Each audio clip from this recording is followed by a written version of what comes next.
I had always thought of myself as just another quiet girl growing up in a quiet neighborhood.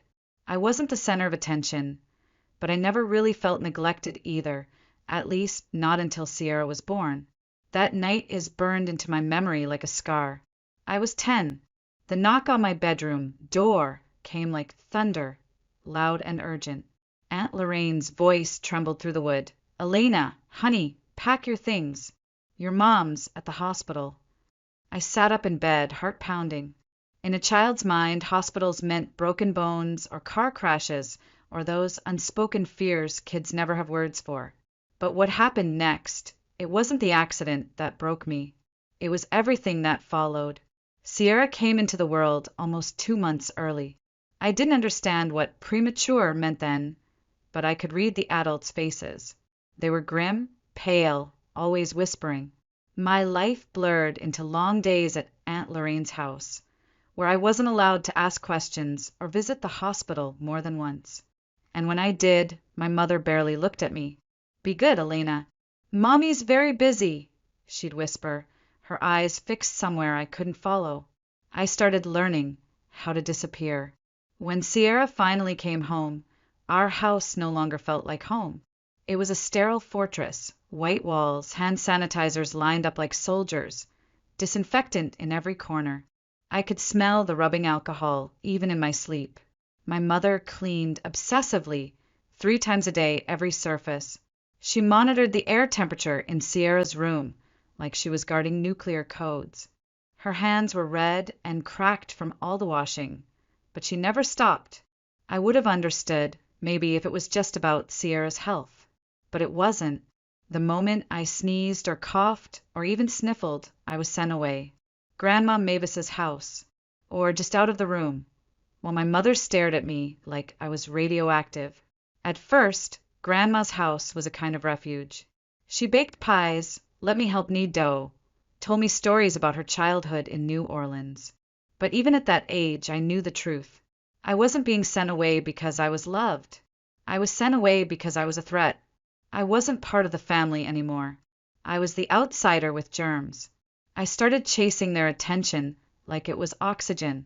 I got straight A's in school, and my mother barely looked up from her list of Sierra's vitamins. When I won the science fair, first place, renewable energy project, my father just told me to put the display board in the garage. "The cardboard might be dusty," he muttered. "Don't want Sierra sneezing." I didn't even know if that was a real reason or just another excuse to shut me out. But the worst moment came when I was 12. I had spent a whole year practicing a piano piece for the school talent show. It was the only time I'd ever felt proud of something that wasn't academic. I had imagined my parents sitting in the audience, clapping, smiling, seeing me. But the day of the show, Sierra had a mild fever, 99 degrees. Nothing dangerous, nothing serious. Still, they didn't come. "We can't risk it," my mother said. I performed to a full auditorium with not a single familiar face in the crowd. 2 weeks later, Sierra had a 10-minute flute recital. She barely knew the song. The whole family came. Both sets of grandparents clapped like she'd won a Grammy. I watched them from the back, unnoticed, my applause quiet and slow. That's when I understood. It didn't matter what I did. I would never shine as brightly as Sierra, not in their eyes. I had become a background character in my own story. I didn't hate Sierra.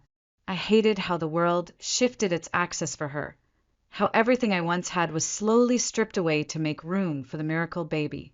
I learned early that no matter how loud I screamed inside, no one would hear me. So I stopped screaming. I grew quiet, learned how to observe, how to wait, how to take every ounce of pain and file it into something sharper. There was only one person who didn't treat me like I was disposable: Grandma Mavis.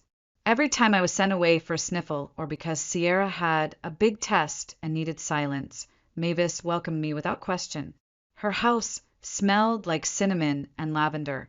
Her living room was filled with shelves of old books, glass display cases, and velvet-lined boxes containing jewelry that shimmered in ways I'd never seen. One rainy afternoon, I found her sitting at the kitchen table, holding a strange hairpin with delicate engravings. I asked what it was. This, she said, holding it out with reverence, is a Victorian mourning piece. Handmade. Look here, the clasp, that's a jeweler's hallmark. No machine could create these details. I ran my fingers along the cool metal. For the first time, I felt something click. Not just admiration, but a pull. That day, she began teaching me, slowly, patiently, how to feel real gold by its weight, how to recognize the way natural pearls shimmer compared to synthetic ones, how the cut of a diamond could tell you the decade it was crafted. I soaked up every word like it was oxygen. The world she opened to me felt secret, sacred, and, most of all, mine. Back at home, it didn't matter. No one cared that I could appraise a brooch better than some antique dealers. My talents were treated like quirks, annoyances. If I aced an exam, it was expected. You have nothing to worry about, my mother would say. If Sierra brought home a C+, it was cause for celebration. Cake, balloons, tears of joy. It was laughable and heartbreaking. So I stopped waiting for recognition. I buried myself in books, not just because I loved learning, but because it was my way out. I joined every club I could, debate team, student council, school newspaper. I worked part-time at a small cafe, saving every dollar in a tattered envelope I kept hidden behind an old biology textbook. Teen came to Suts. I didn't just do well. I scored a perfect 1600. I stared at the number on the screen for 5 full minutes, hand over my mouth, tears burning behind my eyes. I ran downstairs, heart pounding. Mom, I said breathlessly, I got a perfect score on the SATs. She didn't even look up. That's nice, Elena, she said, brushing Sierra's hair. Can you vacuum the living room when you're done? Sierra smirked. Wow, someone thinks she's special. I didn't respond. I didn't cry. I just walked back upstairs and closed the door. That night, I filled out every scholarship application I could find. Alone. I researched FAFSA by myself. I wrote essays at 2 a.m. and triple-checked every line of every form. I didn't tell anyone when the acceptance letter came, or when the full-ride scholarship to UC Berkeley arrived, covering tuition, housing, books, even travel. At dinner, I simply said, I got a full ride to Berkeley. My mother frowned. Berkeley? That's so far. Sierra's going to miss you. Sierra didn't even hide her grin. Great. I'm taking your room. I need more space for my TikTok setup. On move-in day, no one came. No hugs, no photos, no tears. Only Aunt Lorraine showed up, slipping a small envelope into my hand.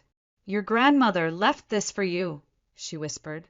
It was $500 in crisp bills, wrapped in a piece of silk. She believed in you. I didn't speak, just hugged her. And I made myself a promise right there in that parking lot, suitcase in hand, watching other families swarm their kids with love and pride. I would never come back empty-handed. College was the first time I could breathe. No whispers about Sierra's allergies. No glances that said I was an inconvenience. Just me, my books, and a city that didn't care who I used to be. I majored in art history with a focus on antique appraisal. Most people raised an eyebrow when I told them, but I didn't care. I had a vision, even if no one else could see it. I worked 3 part-time jobs. Weekends were spent cataloging dusty donations at a local museum. Nights, I cleaned offices. Early mornings, I made coffee at a sleepy diner down the hill from campus. I was always exhausted, always broke, but I was finally building something of my own. Quietly, relentlessly. After graduation, I landed a job at a mid-sized auction house in San Francisco that specialized in rare jewelry collections. It wasn't glamorous. I spent most days cataloging chipped rings and broken lockets people dropped off without a second thought. The office smelled like metal and mothballs.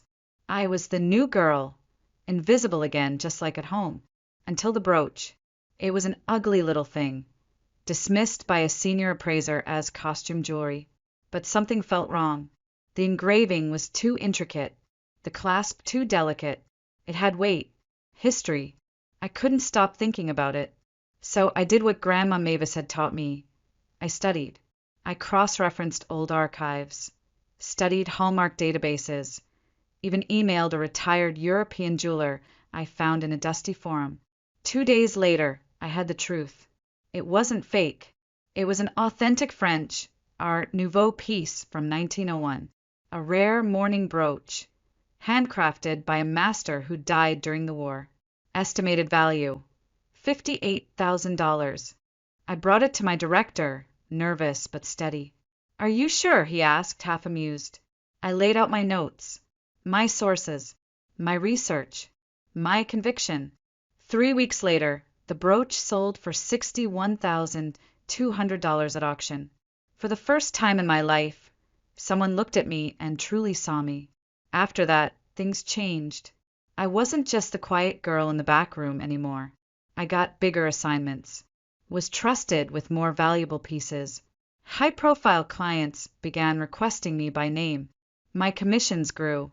I started receiving invitations to private estate viewings, exclusive networking events, even advisory roles in restoration projects. I was, in every sense of the word, becoming an expert. And yet, my family still knew nothing.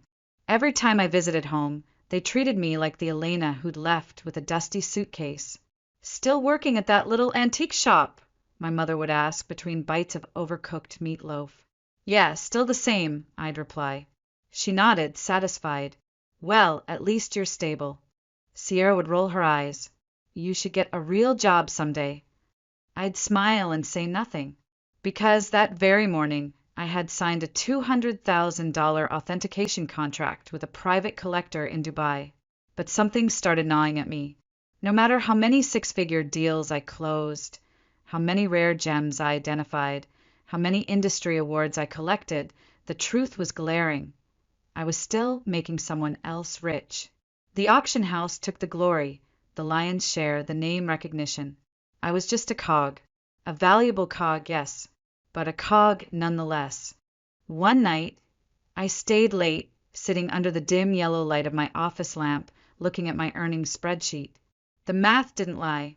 If I had my own company, even a modest one, I could double my income, triple my control, and finally build something truly mine.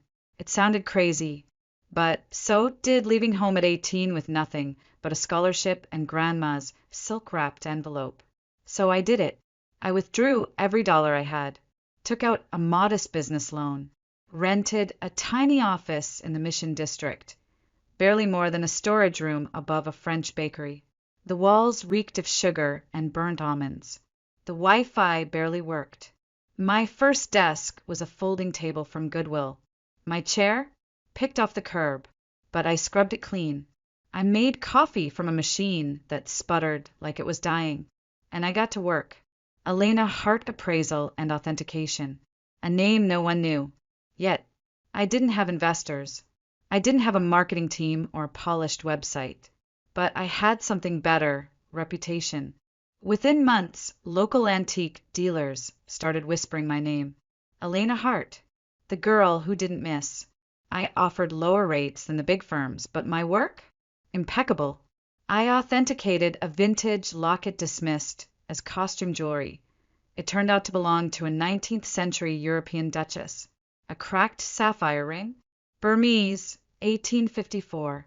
Once misidentified, now worth $40,000. Then came the call that would change everything. A private collector contacted me about an old family jewelry collection that had been passed down for generations. He wanted it authenticated before auctioning it off, quietly, discreetly. I agreed, not knowing that two of the pieces inside that velvet-lined chest would become the biggest discovery of my career. For 2 weeks, I barely slept.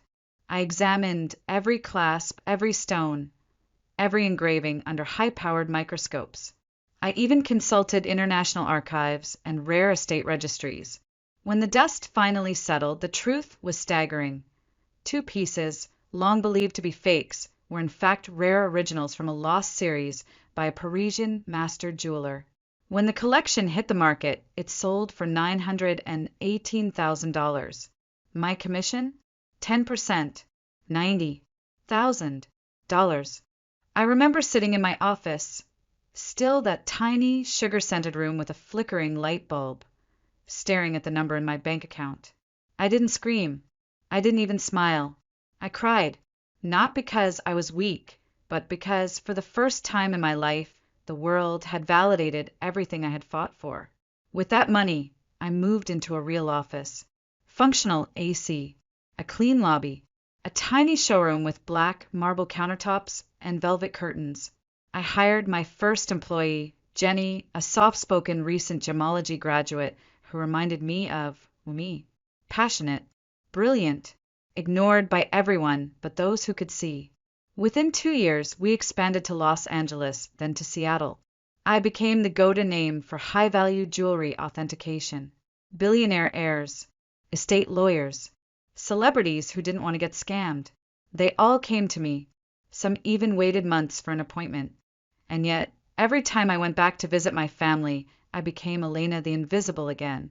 "You're still at that little jewelry place?" my mom would ask, slicing overcooked chicken.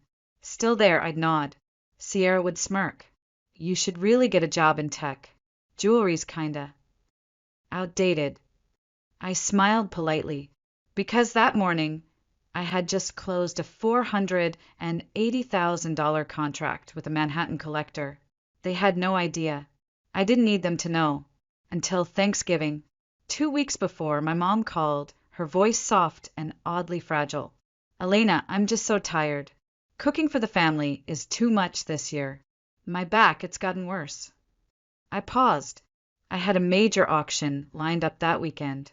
But I also knew the script. If I refused, I'd be branded the ungrateful daughter. Again. So I said, "Don't worry, Mom. I'll take care of everything." I didn't just cook. I curated. I hired one of the most elite catering services in San Francisco, the same team I used for corporate events. They prepared a 5-course Michelin-level feast. Truffle-stuffed turkey, sage-roasted vegetables, artisanal pumpkin tarts. It cost more than 2 months of Sierra's salary, but I didn't blink. I just wanted one peaceful evening. Of course, peace was never an option in my family. The moment dinner was served, Sierra sneered. "You ordered takeout? Wow, couldn't even make stuffing." I swallowed hard, fingers tightening around my wine glass.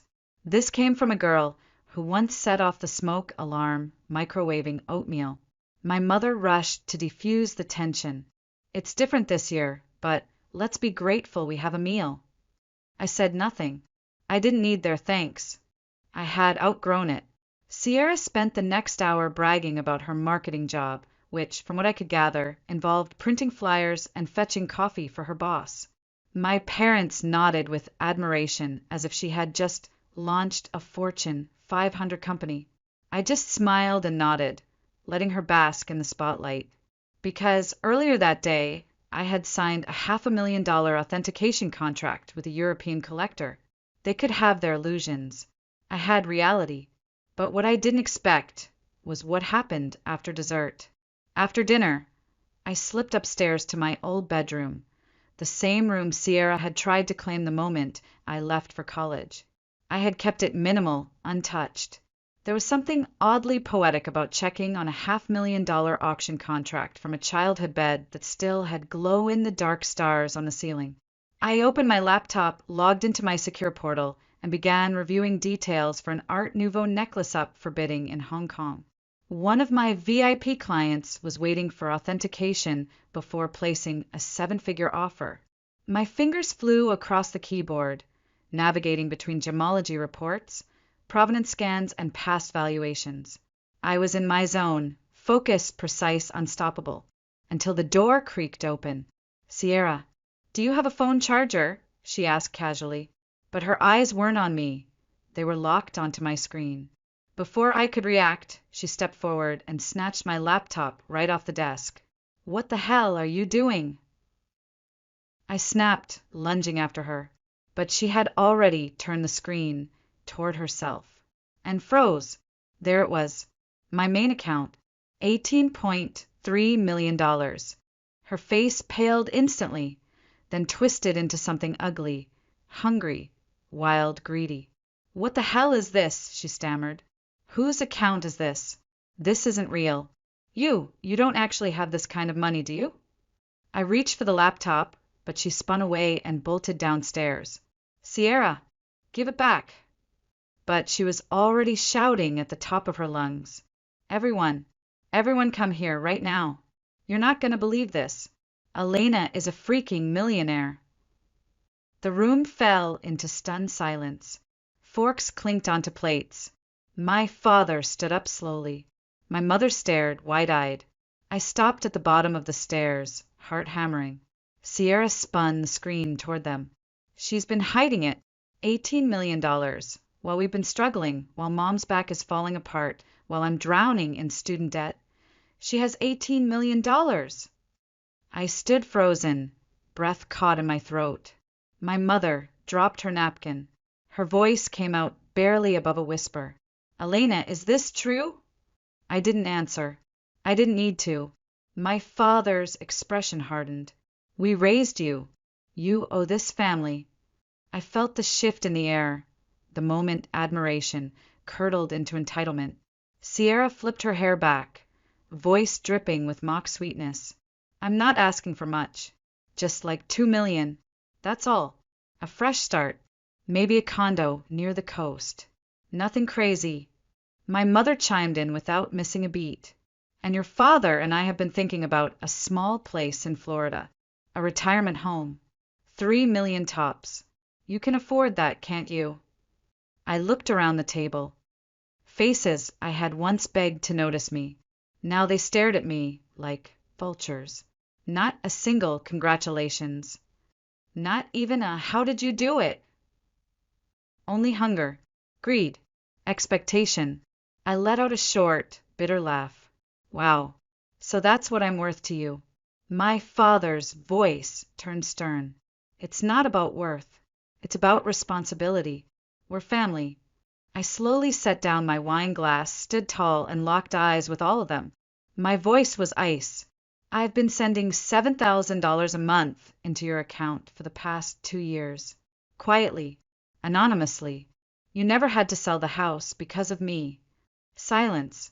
My mother blinked. What did you just say?" I turned to Sierra. "Funny though. I guess it was easy to take the credit when you thought I'd never speak up." Her face twisted. "That's not true." "Oh, it is. You looked me in the eye and let them believe it was you." My father clenched his jaw. My mother went pale. I could see the fear creeping in, the realization that I had never truly needed them, that they had needed me all along. I reached for my laptop, placed it back in my bag, and picked up my purse, the designer one my mother once sneered at as a cheap knockoff. And then I turned to them one last time. "No more. Not another cent. This family is no longer my responsibility." My mother's mouth opened, but no words came out. Sierra stared, stunned. My father looked like a man watching a fortune slip through his fingers. And I walked out, heels clicking on the tile like gunfire. I didn't look back. By the time I got back to my penthouse, the first message had already arrived. 7:42 p.m. "Mom, how could you do this to your family? We raised you." Then came another. 8:15 p.m. "Dad, let's be reasonable and talk like adults. Family is important, Elena." 9:30 p.m. "Sierra, you have all that money and you're being this selfish? I'm your sister." 11 p.m. "Mom, again, we found a perfect house in Naples. Just $3 million. You could change our lives." I didn't answer a single one.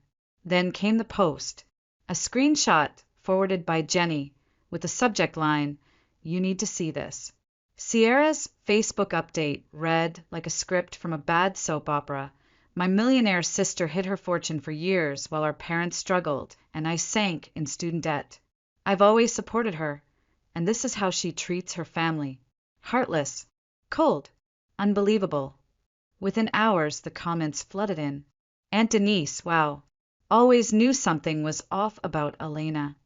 Cousin Margot, If I had $18 million, I'd help my parents instead of abandoning them. A random classmate from middle school. Not surprised. She was always distant. I let out a cold laugh.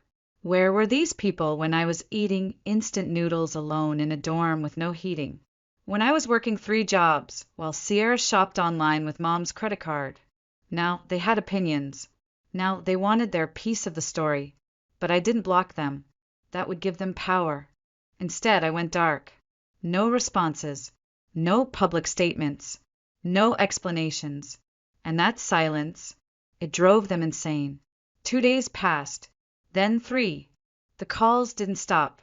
My email inbox filled with subject lines like, "We need to talk. You'll regret this. Please, for the family." Sierra even created a second Facebook post, claiming I had emotionally abused her and lied about giving money to our parents. There was a dramatic picture of her crying on her bed, caption, "Betrayed by blood." I didn't flinch, but I knew something bigger was coming. People like them, entitled, manipulative, they don't stop when ignored. They escalate, and right on cue the invasion came. Monday morning, I was reviewing an emerald collection from a royal estate in Italy when Jenny, pale and breathless, burst into my office. "Elena," she said, eyes wide, "your parents and your sister, they're downstairs." I looked up. "Come. Do they have an appointment?" She shook her head. "Not even close. They're arguing with security. Loudly.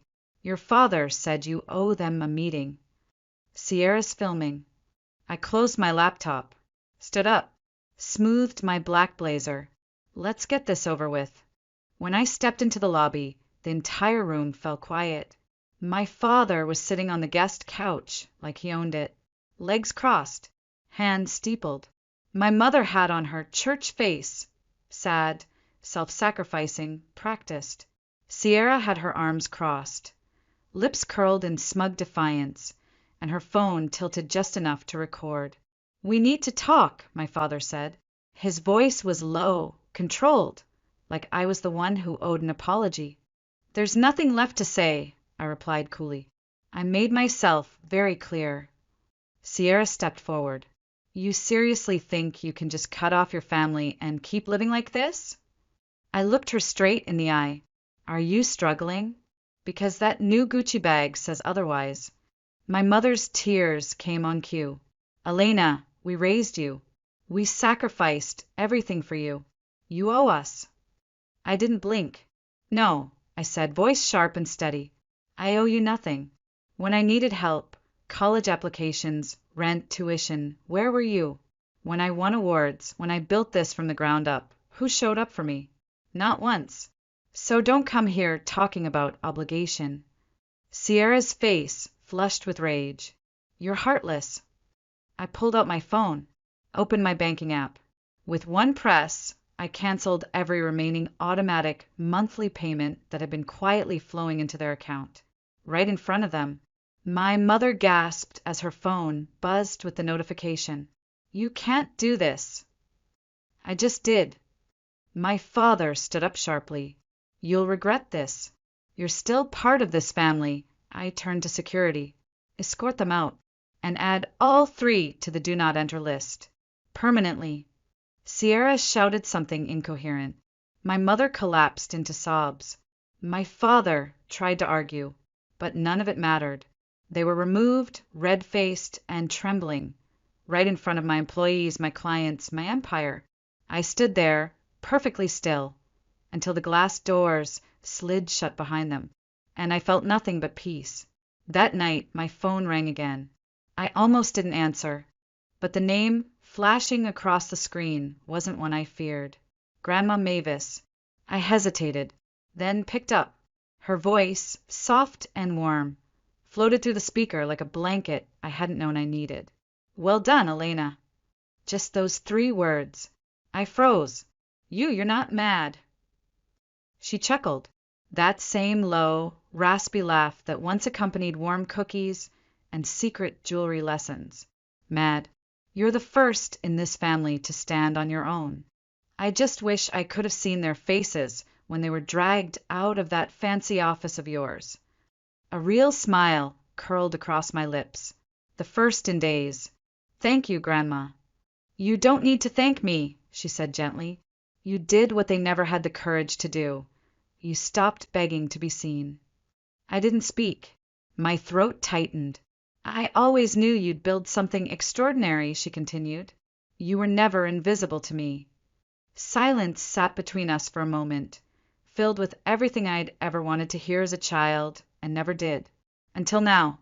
After we hung up, I stood by the floor-to-ceiling window of my penthouse, staring at the lights of San Francisco blinking below like stars.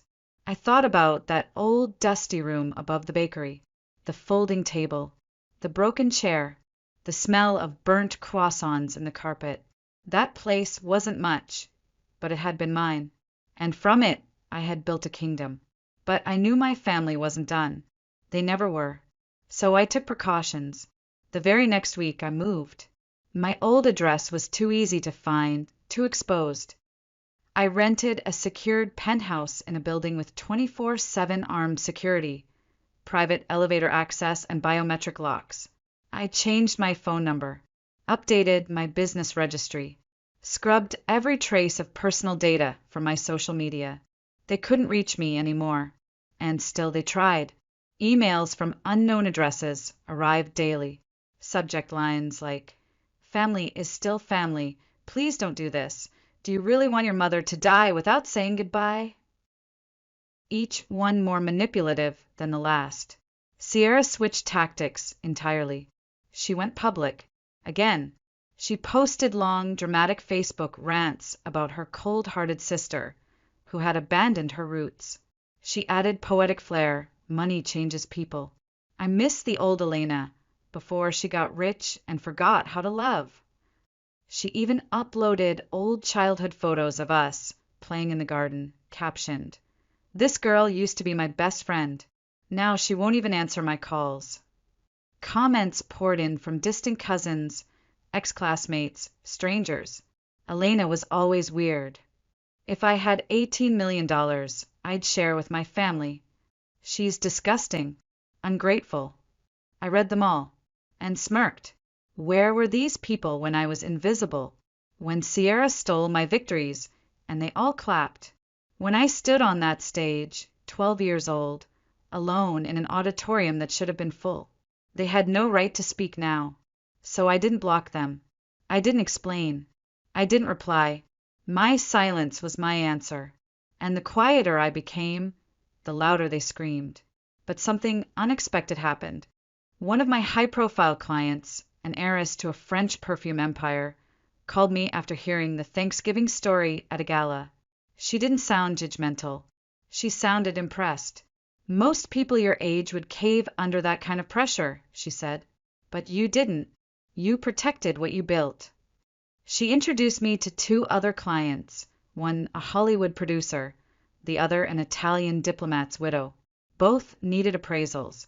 Both paid in 6 figures. The story spread, not as a scandal, but as legend. The girl who walked away from her toxic family and built an empire alone. My business skyrocketed.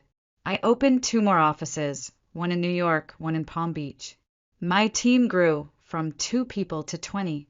We started turning down clients, not because we weren't available, but because we could afford to choose. And still, at every family dinner I missed, every wedding I wasn't invited to, every birthday I ignored, I knew they whispered my name. Not with love, with envy. Then, one morning, Jenny knocked on my office door holding her tablet like it was radioactive. "Elena, you're not going to believe this." I looked up from the necklace I was inspecting. "What is it?" She flipped the screen toward me. An article. Bold headline. "Rachel's Fine Jewels. A new name in luxury authentication." I blinked once. Twice. "Wait, Sierra?" I asked, half laughing. "She opened a jewelry company." Jenny nodded, barely containing her horror and amusement. "She launched it 2 weeks ago. Website, Instagram, even a promo video. She's trying to brand herself as the new authority in rare gems." I burst into laughter. Loud, honest, cathartic. This girl who once confused cubic zirconia with quartz, who thought Tiffany's was a font, not a brand, wanted to enter my industry. I clicked through the site. It was laughable. Generic descriptions, stock photos, misused terminology. They labeled an 18K gold chain as platinum sparkle. A vintage glass brooch was captioned Victorian diamond floral. It took exactly 12 days for the reviews to roll in. They misidentified my Cartier bracelet as fake. Had to take it elsewhere. The appraiser told me my piece was kinda shiny, maybe real? Complete joke. Save your money. This is not a professional service. Sierra had thought that just by copying my business model, she could have what I had.